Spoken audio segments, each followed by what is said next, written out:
হও না যতই তুমি বীর পালুয়ান, হও না যতই তুমি বীর পালুয়ান, মালাকুল মউত এসে নিবে তোমার জান।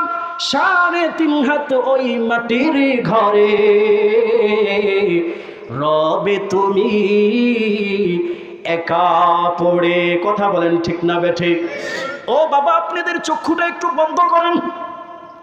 মনে করেন আপনাকে হযরত আজরাইল ধরে ফেলেছে, আপনার রূহটা আপনার থেকে নিয়ে গেছে।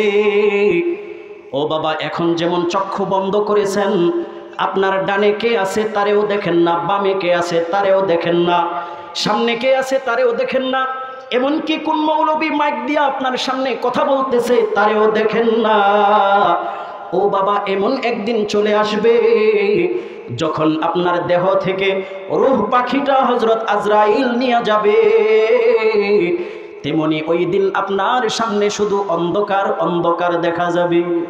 ও বাবা, আপনার সাথে বসে আপনার সন্তানটা আব্বা আব্বা বলে কাঁদবে। ও মা, আপনার সন্তানটা আপনার পাশে বসে বসে মা বা বলে কাঁদবে।